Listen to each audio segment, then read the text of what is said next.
Let's plan your production together to ensure that you are meeting up with all your clients' orders and you are not burnt out as well, so that you can enjoy the Christmas with your family too.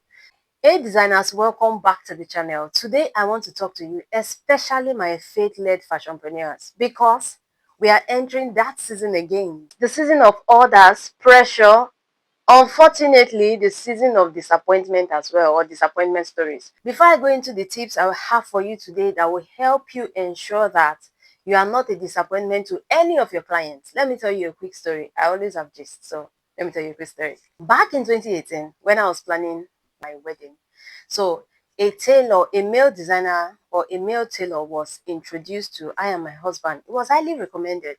And so we decided to use him to make my husband's traditional wears. Guys, 3 months to the wedding, we gave him the fabrics, we paid him and everything just to ensure everything was going to come out smoothly and well. 3 months, right? Now, 2 months to the wedding, guy, how far? Nah, don't worry, your clothes will be ready before the D-Day. You still have 2 months, don't worry. A month to the wedding, how far now? Don't worry, relax. I'm almost done with it. I'm almost done and everything. Relax. 2 weeks to the wedding. How far? Don't worry. In his words, he said, I never disappoint anybody before. Now, groom, I won't disappoint. God forbid. No worry. The clothes go ready. Let me just interpret that for those who don't understand pidgin. I've never disappointed anybody before, not to talk of a groom on his wedding. Relax, the clothes will be ready. That was what he told us. To cut the long story short, a night before the wedding, my husband and his best man slept in this tailor studio. They practically slept there so that the clothes would be ready. Thank God the clothes and everything was ready, but that story, we still talk about it till date, not because it was something we enjoy talking about, but it's because it's just a sad story. So we'll always remember it anytime we talk about our weddings and all those stuff like that. Why I'm sharing these tips with you is to ensure that when your clients remember you years later, they are not remembering or they are not telling horror stories about you as well. Rather, they are bragging about you and talking about you with fulfillment and happiness and every other good thing you can think about. And as someone who has planned and executed production of different sizes, let's plan your production together to ensure that you are meeting up with all your clients' orders and you are not burnt out as well, so that you can enjoy the Christmas with your family too. So everything you just need is put the right strategy in place. You will work and deliver, right? You will be happy, your client will be happy. Now, this is going to work for you even if you work alone or you have a production team. Whichever the case is, it's going to work for you. First thing you need to do is to have a weekly structure, or let me rephrase, have a simple weekly structure. Now, a simple weekly structure can look like this. On Monday, you're going to cut everything you have to produce for that week. You say on Monday, you're going to cut all the styles, the lining, the hairstay, the pocket, everything needed. You're going to cut and iron, right? On Monday. So that's what you are dedicated to doing, cutting and ironing the fabrics itself, all the things you will need to sew each of the clothes that you have for that week to make, cut and iron. On Tuesday, you could go ahead and start sewing all the complicated and difficult styles, right? So you're going to do on Tuesday. Then on Wednesday could be you continue sewing what is still remaining, the difficult styles. You fit to ensure, okay, it's the client size and everything. You do all your fitting, and also you are going to handle whatever section it is that is going to be very difficult. You are going to deal with that on Wednesday. Then on Thursday, you can now start sewing. You could say you start sewing the simple ones or the simple wears that you have for the week, right? On Thursday, and you can sew the simple ones and also make necessary corrections, maybe corrections that you have from Tuesday, Wednesday. You can say, okay, I'll sew simple wears on Thursday and also make corrections from the ones that have been made before. That's your Thursday tasks. On Friday, we'll be finishing, QCing, pressing or ironing everything and packing it for delivery or for pickup. Saturday could be backup day for everything that didn't go according to plan during the week. So in case you didn't finish up everything you planned for the week, on Saturday you could put that in and finish everything up, pack and ready to go for delivery or for pick up. Use Sunday to rest so that you can be energized, and also use Sunday to plan for the next week. If you have a cutter or a cutting department, just ensure that everything the tailors will need for everything they need to produce for the whole week is ready. So they are not waiting for any cutter to bring anything. Everything is cut and ironed. All they need to do is just ensure they sew and they meet up with the weekly target. So the goal of this is to make it so simple that even on your worst days, on the days of the week that you don't feel energetic or motivated to do anything, because you have created these simple structures, you just work. Now, the second thing is this, and this one is a game changer, right? Now, it is track daily, not weekly. Weekly tracking will deceive you. Let me repeat that again. Weekly tracking will deceive you. So you might feel like, okay, I've not done this. You go like, no, I still have some days. Oh, today is just Tuesday. Today is just Wednesday. I'll meet up. Then at the end of the week, only for you to realize that you've not met the target because you were thinking you still have more time, you still have more days. And at the end of the day, you're now seeing that you have not met up with the target. But if you track daily, you know exactly what you are doing. So instead of saying, this week I'm going to make 5 clothes, rather you say, on Monday I'm going to make 2 dresses.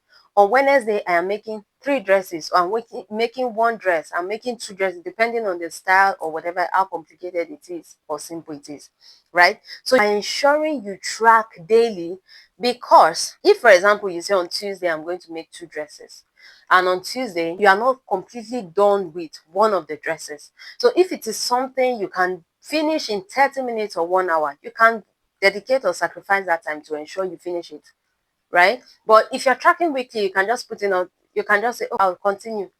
And the next day you're leaving the next one for the next day. Before you know, you are off track. Time is against you. But if you know that today I'm making 2 dresses, you have to commit to those 2 dresses no matter what. And in cases where eventualities or something, circumstances beyond your control comes in, you know that, okay, tomorrow I am dedicating my first 1, 2, 3 hours to this, ensuring also that I have to be faster with the next thing or with the next agenda for tomorrow. So you're not going to just keep piling things onto the next day, right? So you have to track daily. When you track daily, you see that you are meeting up with all your production target. And when you track daily, at the end of the week, you see that you've done so much, right? So that's the goal. Do not track weekly, but track daily. If you have watched this video so far and you have not yet liked it, please like it. It's not cost you any money. Like this video so that it will get to reach other people that will really need this video as well. And subscribe to join the community. Turn on your bell notification as well for more videos like this. Number 3, most delays don't come from the production or how slow or how fast you are. Sometimes it comes from not having everything required for the project or for what you are doing. So that is why you have to ensure that for all your production, everything you will ever need or everything you will need for that production should be available already. It's not when you are sewing, you are looking for the zip, you now realize that, oh, this zip does not match, the color of this zip does not really match this dress. I have to go to the market to go and look for this. No. Ensure that you've gotten everything ahead of time, right? Add extra if you can. Imagine you're like, okay, remaining zip and you drop the dress. The next one, remaining zip and you drop the dress. At the end of the day, when you don't want to finish or you are trying to wrap up for the week, that is when you now realize that I still have zip to fix, I still have button to do, I still have this. And remember, and you know that all those times when you think, okay, let me just wrap up a small thing, sometimes it's not small thing. That's when things will start messing up. Have you not noticed when you are in a hurry, when you are sewing and in a hurry, that's when the thread will be cutting. One nonsense thing will start happening to the machine, what was not happening before, right? So to avoid all those unnecessary heartache or rush hours at the end of the day or at the end of the week, ensure everything you will need for your production is readily available, right? So all the buttons, all the zips, all the thread, so produce, and so every dress must be finished. You're not leaving another thing or you're not piling things up for other days. So just ensure you finish because everything is available to finish. So again, if you have a production team, it is just the same thing, right? Just ensure everything is provided for everybody when they are working so that nobody is piling up work for any other day. Follow these tips. At the end of the day, you see that you are producing faster and you will be able to deliver on your target. These 3 things are the physical and hands-on things you can do practically to make your production faster. Next thing is for you to protect your mental health in this pressure period, to avoid more pressure so that you can concentrate more times to do the work or what you need to do exactly. This is the most important season to have your boundaries in place. Like, let me repeat that for emphasis. This is the most important season for designers to have their boundaries in place. Every designer needs deposit rule, delivery policy, fitting policy, cancellation policy, boundaries and last minute pressure, and communication policies. And if you do not have everything written down, the pressure when a client comes to you or telling you about, I need to come and fit in or this time, or I don't have the money to pay, or all those kind of unnecessary drama, you now start thinking, how do I respond to this client? What can I tell this client? You might now want to respond rudely and things will just get messy and get out of hand. To avoid all those unnecessary pressure so that your mind will be in one place, concentrating on the task at hand, you need to have boundaries and templates so that all you need to do is just copy and paste depending on the situation on ground. So, and I have created 15 policies, 15 boundaries, 15 policies every designer must have. And now is the season where having that policy is a must because it will keep your mental health stable in this season. Use the link in the description box to get the boundaries pack. It has 15 policies or 15 prompts. Now all you need to just do is whatever the situation is, just copy the prompt and paste to the client. Shikena, so you can go ahead with whatever it is you are doing. You don't have to think. And everything just make you still look professional, sound professional and everything. And your client, everybody is happy, you are happy, production is happy. And at the end of the day, you still enjoy Christmas with your family because everything would go according to plan. And you come back next year 26 stronger and better. So I hope you find this video helpful. Please do well to subscribe to the channel, turn on your bell notification for more videos like this, and I will see you in my next one.